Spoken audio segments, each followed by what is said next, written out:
Metro TV, insightful and inspiring moments.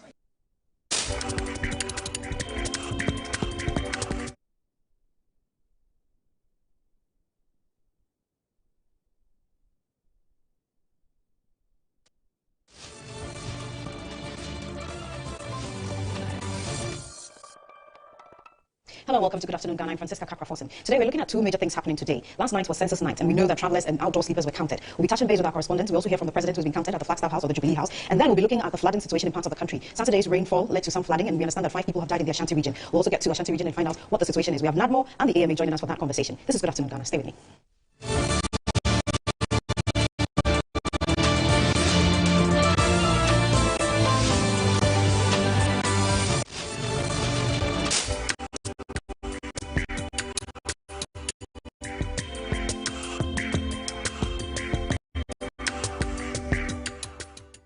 The search for a reliable partner in dealing with your U-turn bus needs has been made easier and convenient with SA Automobile.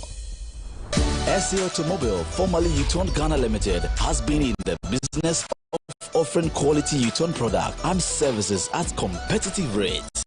At SA Automobile, our team of expert staff, management, engineers, and mechanics professionally deal in the sale of U-turn buses, genuine spare parts,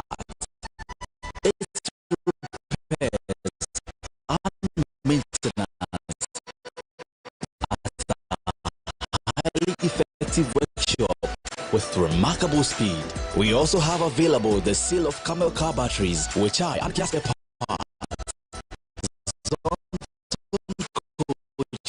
coaches, and light-duty vehicles for everyday movement. Contact us on 020-000-0831 or 054-555-7500. You can also email us info@saautomobilegh.com or visit our website at www.saautomobilegh.com. SA Automobile, the pleasure of doing business with you is all ours.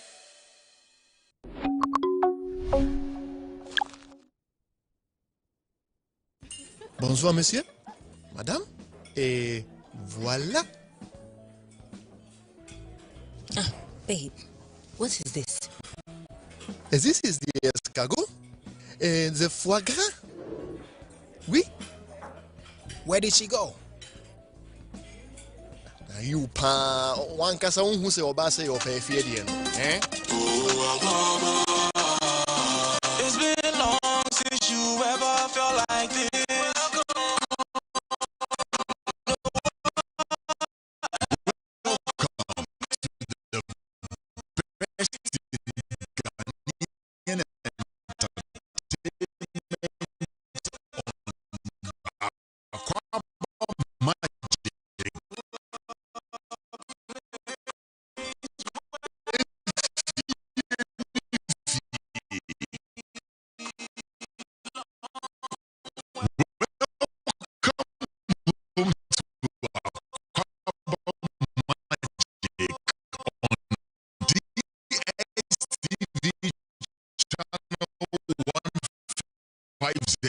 It's your moment. DSTV.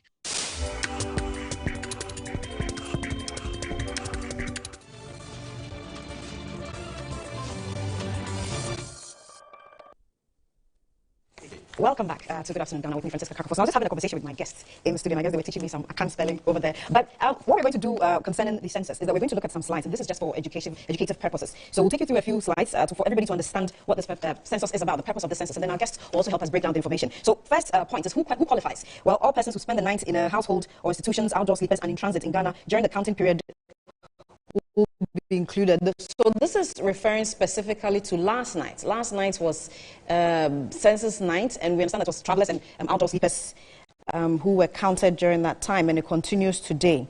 What to expect during enumeration? During enumeration, a census official will visit each household and administer a questionnaire to collect some information from the head of household or any other adult in the house. The enumerator will present his or her ID card on arrival as identification before they start the interview process. Now, officers will be collecting data and interviewing people and they will use language which corresponds, which respondents understand. So English, local languages, as well as Pidgin, that's interesting, will be their mode of communication. What information will census officials collect? This will be detailed information on the people who slept at a particular place on census night. So this includes travel history of household members who migrate abroad, socio-demographic characteristics such as age, sex education, ethnicity and religion, literacy and education, economic activity, difficulties in performing daily living activities, ownership and usage of ICT devices, children born to women 12 years or over, so that will be girls, deaths of household members within the past 12 months, housing conditions, construction materials, water supply and asset ownership. And we also have sanitation and source of water, lighting and cooking fuel. So this should give you an idea of who is coming to your house and the kind of information that they will be asking you. But this probably will not be enough. But thankfully, we have officials here to speak to us on that.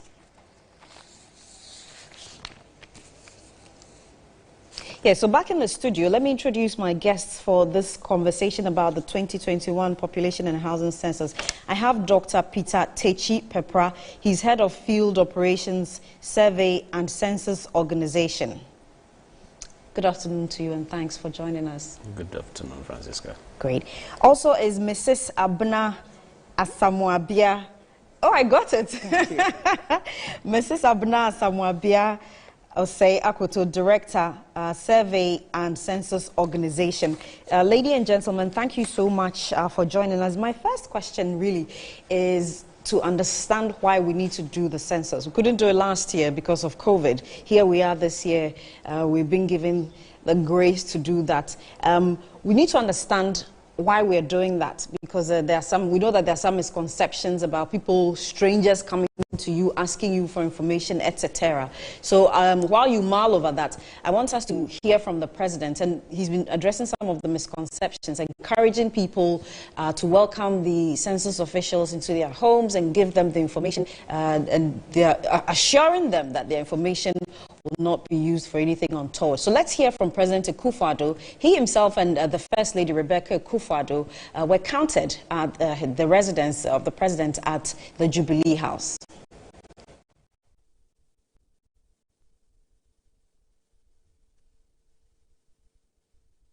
The confidentiality and the assurance to provide us of information that it's just for statistical purposes. We're not going to identify individuals in the data collection. And this is reference to our Statistical Service Act 1009, that was 1003, that was passed in 2019. Specifically, Clause 50 talks about strict confidentiality. So the information that you're going to provide would not be used for any targeting of persons or targeting of specific groups of people. It's going to be used only at the aggregated level. The data that we're going to put out there for further analytical work would de-identify all the personal information in there, and for that matter, it would be an anonymized data. It's important for everybody in Ghana, citizen, Ghanaian, people who were present here on census night, everybody, to go through this exercise. It's a painless one. We've been assured by those who are collecting the information that it will be treated in a confidential manner. The Act under which they're operating insists on that, and I have no doubt about the integrity and the credibility of those who are conducting the census, that they will keep to the provisions of the Act. But it is extremely important that each and every one of us, everybody who was here on census night, i.e. last night, the 27th of June, no matter where you come from, no matter your ethnic origin, no matter your religious persuasion, no matter your political affiliation, so long as you are a human being who was here last night on census night, you're entitled to be counted.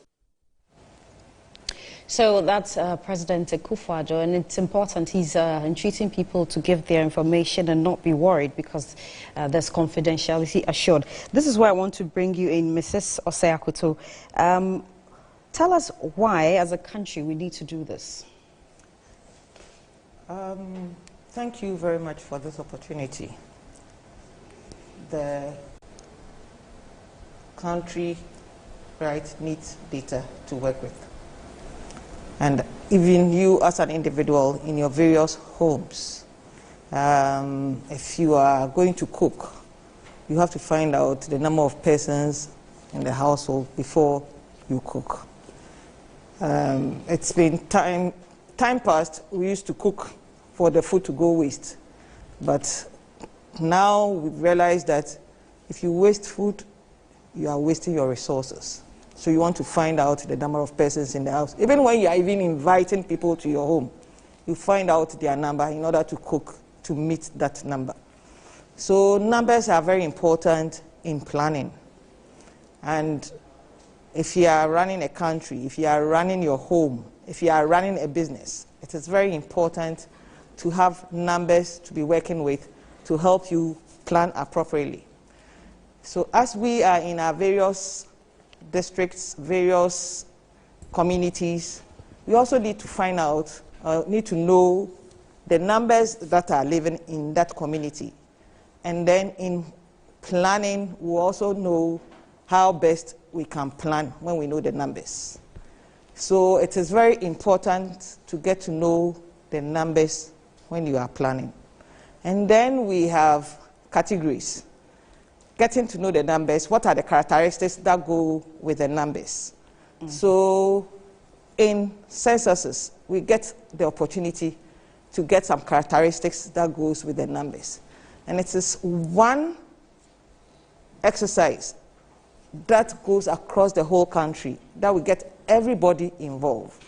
So it is very important that we get involved, and also get to know some basic characteristics of the community in which we find ourselves. With respect to, for instance, with our age structure, within the community, you are going to find out numbers that are children under 5 possibly, children between 5 and maybe 17 years, from 18 to maybe 24 years. We'll get to know all these, and if we need to plan for them, if you need to cite a creche, for instance, knowing the numbers can inform you that if I cite a creche here, it will help me and it will help my business. If you get to know that your community is more of the elderly, then you can put in place measures or business plans that may favor the elderly, so that your business will also flourish. So these are things that we have to think about. It's an individual thing to do, but if you, the individual, you benefit from it, in totality, everybody will also benefit, and then it comes to the country as so the bottom line really is that it fits into it's necessary for the development agenda. Yes. In order to plan our development, we need to understand, like you said, the cooking analogy, we need to understand how many people we're cooking for. Okay, I'll come to you, Dr. Pepra. I got the name right, thank you. I want to find out from you, so from the ground, and especially last night is when it all began, census night. The understanding we have is that the enumeration was done for travelers and outdoor sleepers. Help us understand exactly what happened last night. All right, thank you very much. Last night was basically the period, or I would say the mark, to have our references, or in other words, to relate all our questions to. And it's usually called Census Night. We carry out a lot of activities to mark the occasion. So before the enumeration, as you've said, we embarked on certain activities to mark the occasion. Some had floats, some had Deba, some had cultural, created opportunity for the cultural troops to also embark on some cultural activities. We seem to associate some fun with it this time around. Very, very important. Why so? So that the people in the neighborhood, people in our communities will always remember. Fortunately for us, yesterday also Accra House of Folk and Kumasi Asante Kotoko played a match which people considered as the crash of the Titans. And, the Super Clash. Yeah, the Super Clash. As you Unfortunately for some of us, our team lost. I'm also one of you. And we use this as a key remembrance of the occasion. And just after that, there was the need to capture some group of the population. In simple terms, we categorize the population into two. We have unstable population and the stable population. So those we enumerated yesterday comprise of persons who were in the hospitals, that's inpatients. Okay. You know, they can be there yesterday and this morning they will be discharged. And if you are relating what transpired yesterday to a snap of a picture, where they were is where they should be enumerated. And therefore, yesterday, we moved to all the hospitals in the country to enumerate the inpatients. Just for clarity, so they will be what? The unstable population? They are part of the unstable population. So what goes into defining? How do we know which group of people will be? As I've cited as an example, those in the hospitals. Those in the hospitals are one. Okay. Those we classify as outdoor population. They can decide to sleep here today, tomorrow they can relocate. So this could be people who sleep on the street or who... Yeah, we can classify them as people who sleep on the streets, but the technical term is outdoor sleepers. Outdoor sleepers. For instance, if somebody finds himself in the hands of the police, that's police custody, police cells, that person has to be enumerated at where he spent the night, because the person can be discharged the next day. So, and as we mentioned, those who are also traveling had to be captured. We have people who had long distance travel, and those who left the country to other countries after 12 midnight. It means at 12 they were at the airport and they were in the borders of Ghana. So we had to enumerate them. So these are the people we targeted yesterday, and as I said, they are classified as unstable population because where they were the next day or maybe in the next hour you go and you wouldn't find them. What about people who would have traveled before the If you set travel time? before 12 midnight, assuming we take a picture at 12 midnight, you wouldn't be in Ghana, and therefore you are out. Okay. The same way those abroad who got to Ghana before 12 midnight will be counted. So it's more like a balance. As people are leaving, others are coming in to balance that group of people. So outdoor sleepers, travelers, airports, at the airport, police, at the harbour, the police cells as well, hospitals. Help us understand how you will trace these people so that they are not recounted when, for instance, somebody in a hospital is discharged the following day. All right. As part of the process, we have designed a form we call Certificate of Enumeration. So if you are counted yesterday at any of these places, including even hotels, you'll be given certificate of enumeration to indicate or to symbolize that you've been enumerated. As you move to your home, assuming an officer or census officer comes there, that is the evidence to show that you've been enumerated so that they don't carry on the enumeration again to have double counting. Okay. And we can be rest assured on that. I want to bring Madam in to talk about what the President even raised, confidentiality. There is the concern for people, strangers coming into their homes, asking them questions. First of all, the President has given some assurance. Let's hear from you guys as well, doing the work itself.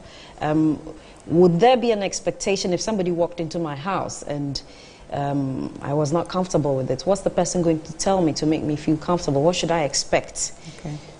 Thank you. Any staff of Statistical Service has sworn the oath of secrecy. Any staff. And even when we take on temporary staff, we ensure that they take that oath. It's important because we are dealing with people, and we should ensure that information about people don't go out. It's enshrined in our law. What we do is that, yes, we'll come to your various homes. We'll ask about your name, because in asking the questions, we need to reference the name to ask our questions. But when we finish and then we get our data, we anonymize the data. We take off all the names in the data. In the field, we'll ask you about your name, your age, the date of birth. We ask about date of birth to confirm the age. Okay. Somebody can tell you that I'm 20 years. Provide the date of birth, and then the person will say, I was born in 1920 something. Football age. You can imagine. So it is important that we get the age right. As I mentioned earlier too, you know, we need the age structure to also plan. So we need to get the age right. So in getting all these, in our analysis, we strike out all names.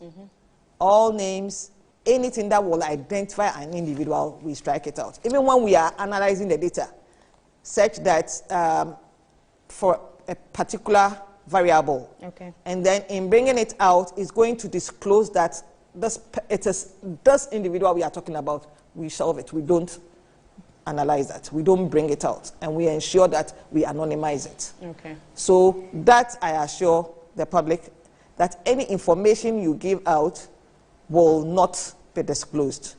And the other angle to it is that... So that's the guarantee. That's the guarantee. But the persons who are coming to your homes have sworn the oath of secrecy.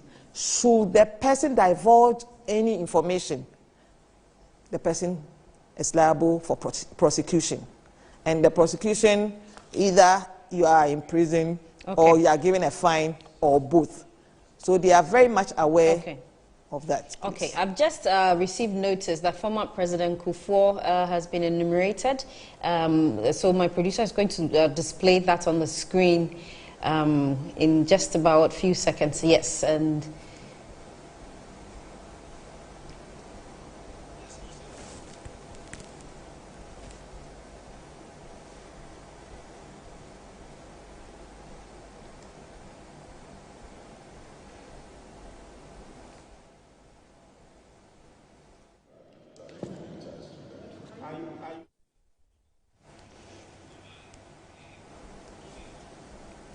Okay, so we'll try and get a sound to that video and get it done properly. I want to now come to you, Dr. Peprah, so that I want you to break it down. If an official from the GSS walks into somebody's house, what should ensue? What's the expectation of the official, the enumerator, and then the house head or whatever?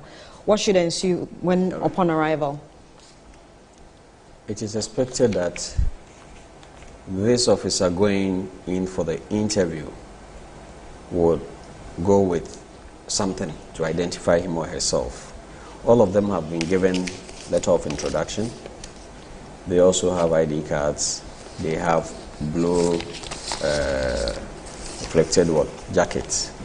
Yeah, reflective jackets. Okay. So these are indications that the person is the one to work. They also carry tablet because they are doing the data collection with tablet. And fortunately for us, these people started the field work from the 13th of June. So they are people who are familiar with the area, who have been seen working in the area. So in case they see somebody they've never seen before, definitely they can go ahead to ask of these identification items. That's one thing. And again, anyone who has been trained as a field officer at least has knowledge about the objectives and the importance of the exercise. Definitely those who are the elite group will definitely interrogate why you are there and so on and so forth. If they have doubt, we have a number made known to the public. We have a toll-free number, 0800 426 426.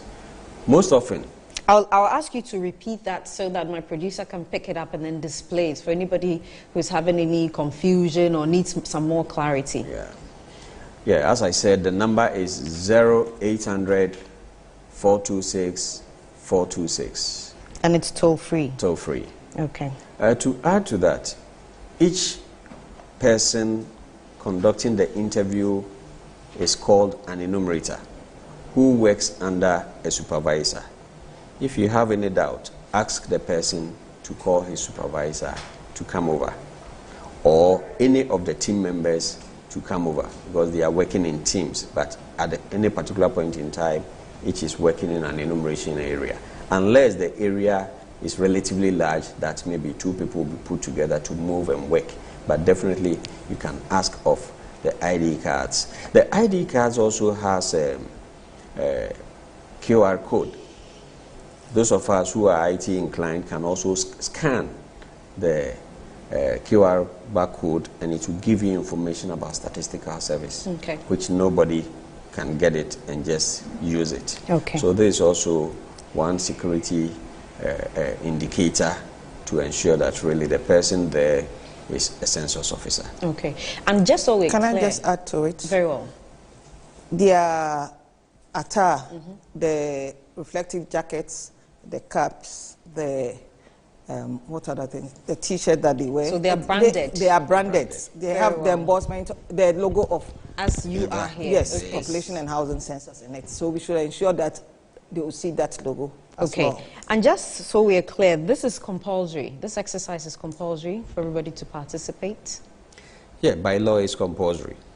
And there are sanctions, I understand, for not participating. Yes, Tell us about if we extend it, as Abena mentioned, that even if an officer disclose or divulge any information about a household or an individual to a third party, that person could be prosecuted the same way if somebody refuses, and not just refuse, but even attack or being aggressive on a field officer and it is reported, that person can also be prosecuted. But we always try our best not to apply this law. We encourage people, persuade them, and also take them through the objectives. We take time to let them understand why we are doing the census. Because sometimes they try to be a bit difficult when they don't get the rationale behind what we are doing, the benefits or the importance. So we always advise the field officers that if you go and somebody proves difficult, upon several persuasion, the person is not opening up, call your supervisor. It could be that the supervisor can add a word or two to it. When the going gets tough, we have district field supervisor who can also be invited in to talk to the person. In some areas, we have community leaders. We have association leaders. So before even you start this work, there is the need for you to introduce yourself to all these leaders. And therefore, if the going gets tough, you can bring them in to talk to the person, to open up. In rural areas, it's easy to bring in the assemblyman or the chief or the Odikro to also talk to the person. Some don't understand. Do you get any police security?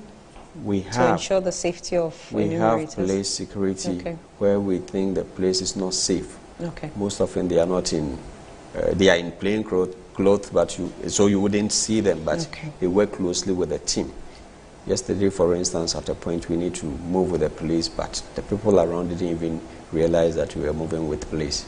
So we factored all these things into our planning and implementation of the project. Okay. I want us to take a clip of the government statistician, Professor Samuel Kobina Enim. Start the exercise, we're going to continue to intensify our publicity, and as I indicated, persons in specifically the Telensi district, the Bongo district, the Bolgatanga district, and in districts in Greater Accra, specifically the Krowo district and Lejokuku district, where we have persons declining in the exercise. We are urging them to be aware that it has a legal obligation. Ghana Statistical Service, as you know, has not pursued this legal dimension of the work. We are urging you because it's a civic responsibility, but otherwise we should be reminded that Clause 54 indicates that once you decline to participate in the activity or you urge persons to decline in their activity, the consequences are either imprisonment or a fine. And we don't want to stretch the discussion to that point. We should go about our normal duties. We should not travel for the exercise. Census is about convenience. We're going to count you once at the right time and at the right place. You count. Okay, so that's Professor Samuel Kobna Enim, the government statistician there. So what happens July 11? I'm trying to wrap up the conversation, but what happens July 11? We have dedicated about 2 weeks for this exercise. So after yesterday, that's starting today up to 11th July, is when the field officers will be entering homes to enumerate households. They will be entering schools to enumerate those in boarding houses, those in halls of universities, those in prisons. All these people are to be enumerated from today up to 11th of July. We have dedicated 2 weeks for this exercise. Okay. However, if because of 1 or 2 challenges we've not finished, we'll continue to ensure that we cover them within a day or 2. So an extension? Yeah, maybe a day or 2, because we are trying to mobilize all our resources to ensure that the field work doesn't go beyond that. Well, sometimes people might even forget about the census night. And if you are not careful, you may end up introducing errors if you go beyond that. So the 11th July, as you mentioned, is really the date we've set to finish data collection. And then after data collection, you come back to tell us the data that you put together. Yes, I would hold you on that. As you think about that, I want us to go to the Ashanti region and touch base with our regional correspondent, Abdul Bassett, to tell us how the census is going over there. Abdul Bassett, good afternoon to you. What can you report? Good afternoon, Franca. The National Population and Housing Census began yesterday in the Ashanti region with the ceremonial census night at the Asafo Neoplan Station. You know, Asafo Neoplan Station is probably a place where there are lots of and even those who stay. So the census began at those moving from Kumasi to Accra and to other parts of the country were all enumerated last night. From there, we moved to other places like Bantama Sub-Metro, the Padatu Sub-Metro, where the officials of the Ghana Statistical Service enumerated some of the travelers and those who, I should say, sleep outside. They were all enumerated yesterday, and the arrangement for today was that some of the dignitaries like the Asante Hene, the Ashanti Regional Minister, the Mayor of Kumasi, the Ashanti Regional Police Commander, and all the sector commanders within the Ashanti region would be enumerated today. But speaking with the regional statistician, he told me that the arrangement that they made was not so successful for today because the Ashanti Regional Minister is not around, the Mayor too is not around, and they've not gotten indication from Asia as to if the cane is ready for the exercise or not. So they are still waiting for information. They will give us updates so that we follow to that extent. Generally, the exercise has been very smooth. You visibly see a lot of officers moving around here and there, enumerating people. So everything is very successful. Become successful in the region, I must say. Very well. Abdul Bassett, what are people saying in Kumasi, in the Ashanti region, about this exercise? Initially, I think the education, I would personally say, is not up to how it was supposed to be, because there are some who were traveling yesterday, and when they were asked to be enumerated, they said no, they would not allow to be enumerated because they are going to a different region and they will be enumerated over there. And the census officials took time to explain the importance of they being in and in fact, with samples to see that others are not fine with the generally. Others are even afraid that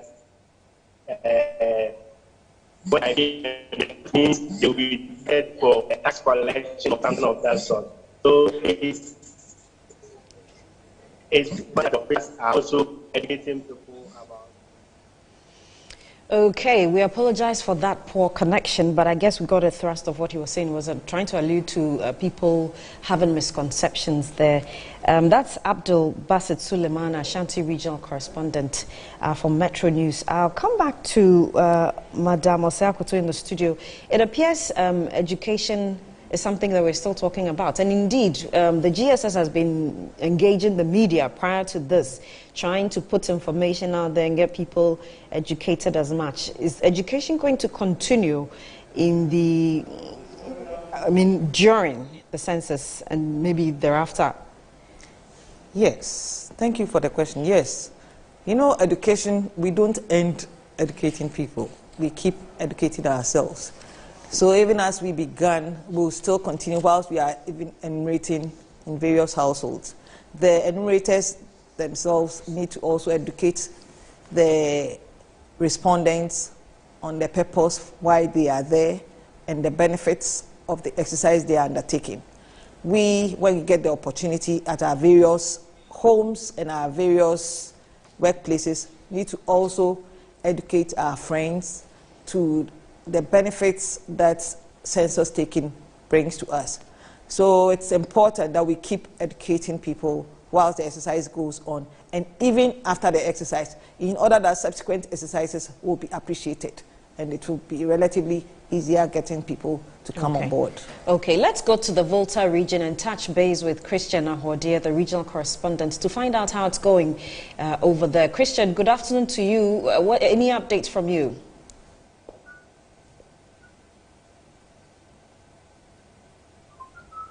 Hello, Christian. So, Christian, you're going to have to unmute. Yes, press the unmute button and then we can go on. Okay, if he can't do that, can we take him off then? Yes, so we'll try and get him to unmute or fix his sound, whatever the problem is, and continue with our conversation. I wanted to find out, Doc, so that this is what, 2 weeks we're looking at the whole country. How many enumerators have you sent down? That's a lot. Yes. We have nearly 70,000 field offices. And we have divided Ghana into several units that we call enumeration areas. Okay. So as part of our preparation, we use that to determine the number of field officers we will need for this exercise within that 2-week period. And therefore, as I speak to you now, we have those men and women on the ground.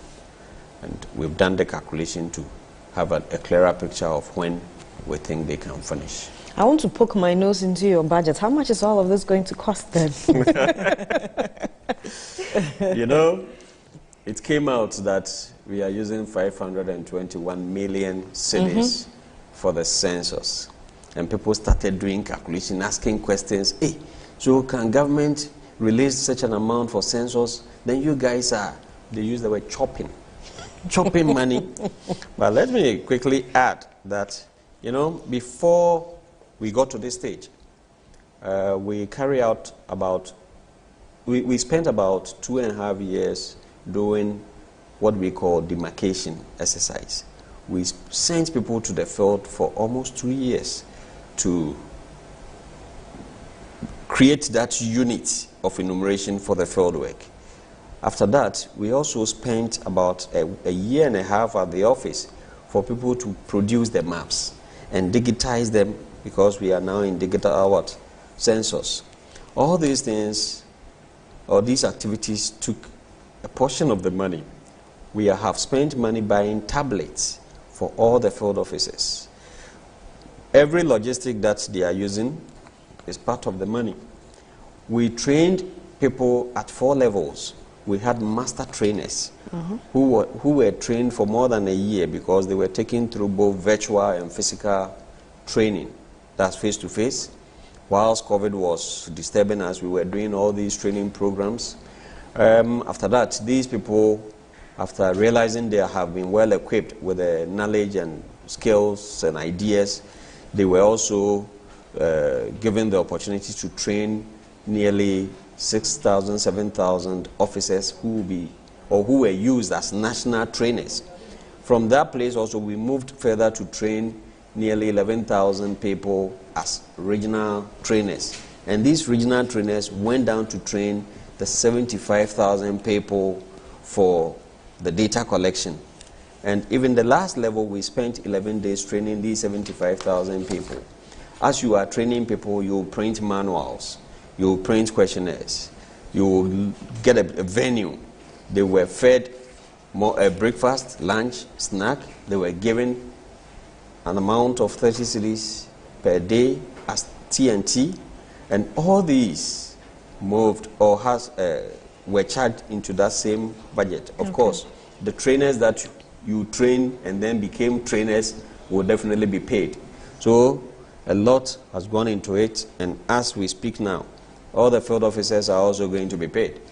Okay. We have monitors who are doing supervision. We have monitors who are using electronic device to monitor the data coming. And we have so many structures of which definitely it will eat into the budget. Okay. So is it safe to say that you are within budget? For now, we are within. Okay. We are within, but we may also go overboard. That's reasonable. Yes, because, you know, COVID came in, and we need to introduce extra costs. The face mask, you need sanitizers, you need soap to wash your hands. Water. Ensure that you have water at the training centers and all that. So, in fact, we had a team helping us. NCE and Electoral Commission provided some of these for us. Okay. But we can't say that we had all, so we needed to also buy tissue to dry your hands and all that. So these are extra costs that came on board. Okay. Okay. We're having a conversation about the 2021 Population and Housing Census that began last night. You can send your questions. Remember that this show is streaming on social media live, so send your questions or comments using the hashtag GoodAfternoonGhana to all our platforms on social media. There's also a WhatsApp number that will be displaying on your screen. Just send a message, please. Do not call the number. We're going for a break. We'll be right back.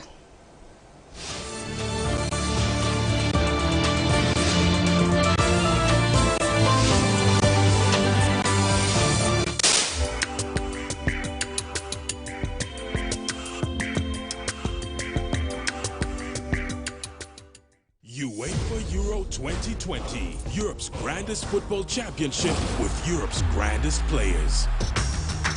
Oh, what a goal! Ronaldo, it's a second. It's not about where it's played, but how it's played. And when it's played on a stage this big by players this intense, it's anyone's game. UEFA Euro 2020. Get and stay connected to DSTV to watch UEFA Euro 2020 on dedicated SuperSport channels. The world has seen a lot of evolution in recent times. Global network facilitated by trade continues to grow stronger and forge nations closer together. On International Trade Focus, we'll share with you the current industry, tech and commercial avenues turning the world's trade wheel. This is your gateway to international business connections and trading events.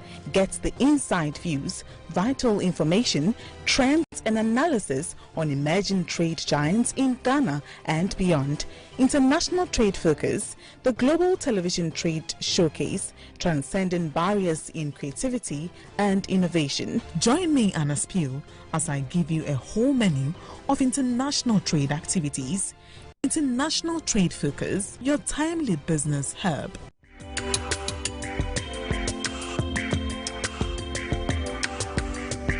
International Trade Focus is brought to you by GOL, ADB, Pediastic Valley Resort and Public Elegance.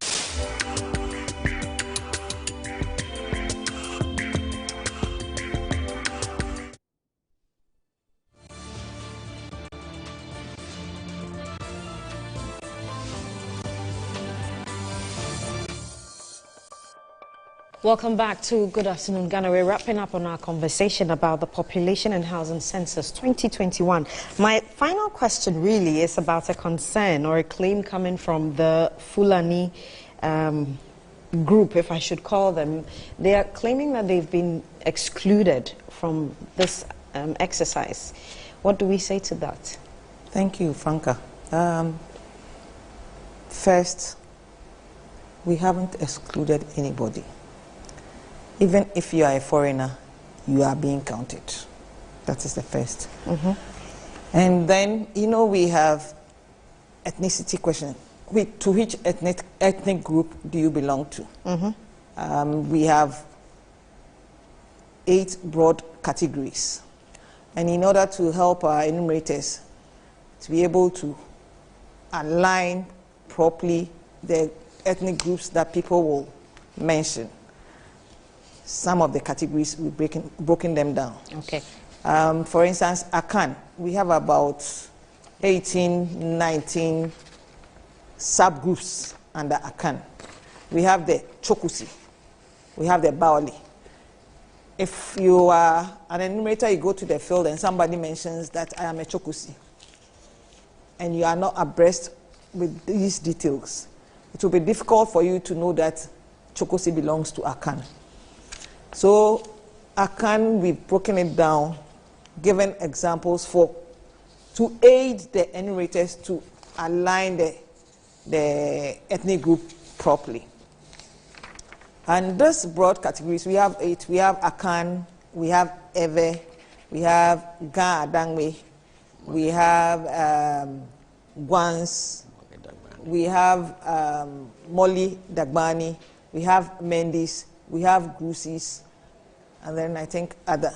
Okay. Right.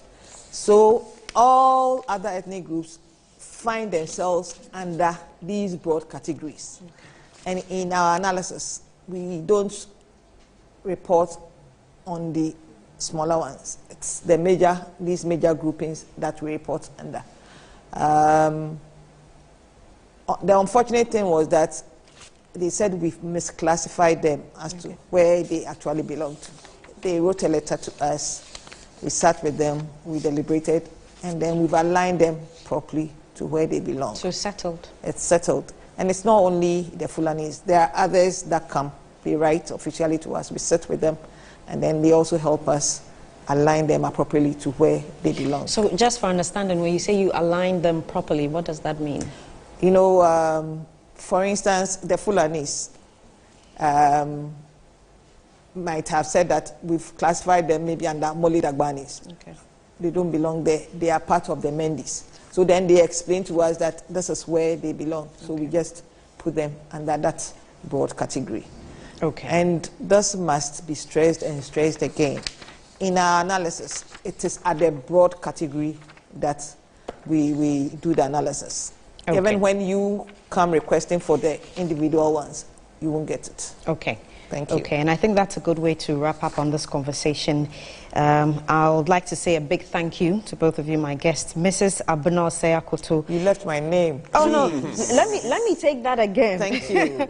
Mrs. Abena Asamoah Osei-Akoto. Thank you. Yes, Director, Survey and Census Organization, and also Dr. Peter Techi Pepra, Head of Field Operations, Survey and Census Organization at the Ghana Statistical Service. We're grateful to you, and we're happy that we've got this partnership with you. We look forward to doing better and doing more in the future. Thank you so much. Thank you. When we come back, I want us to take a small break. When we come back, we'll get on the phone or Zoom, whichever works, and speak to NADMO about the flooding that occurred following the downpour or rains on Saturday.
Welcome back. We've got a few minutes for our second conversation. I know the population conversation was very interesting.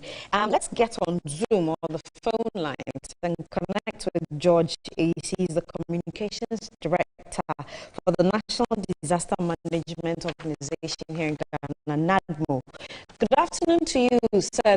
Thanks for joining us. We want to find out from you your assessment in the post or the post era of Saturday's rainfall.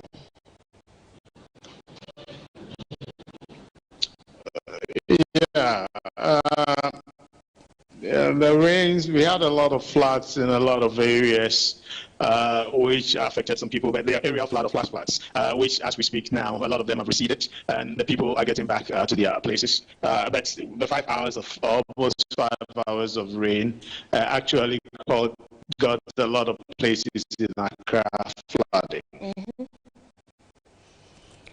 And we understand that in some places, for instance, in Ashanti, Sokore Mampong, we've received reports of deaths, people being washed away or people drowning, as well as the destruction of property. Also in Accra, the destruction of property. What's NADMO's assessment, and thereafter, what do you plan on doing to help? Yeah, with the Ashanti Region 1, regional director and his team are working on it. I believe by now the assessment report will have got into them. I'm yet to see it. They gave us updates, and so we are aware that about 4 people have been washed away, and then the search and rescue team, in collaboration with the public, have been able to retrieve some of the bodies. So that is how it is. Then, based on the assessment, we will know what to do going forward. That would be determined by the assessment reports. Okay, we'll leave it here and hopefully reconnect with you subsequently on the news. Thank you very much. George AC is the Communications Director for the National Disaster Management Organization. Quickly, let's cross over to my colleague Vanessa.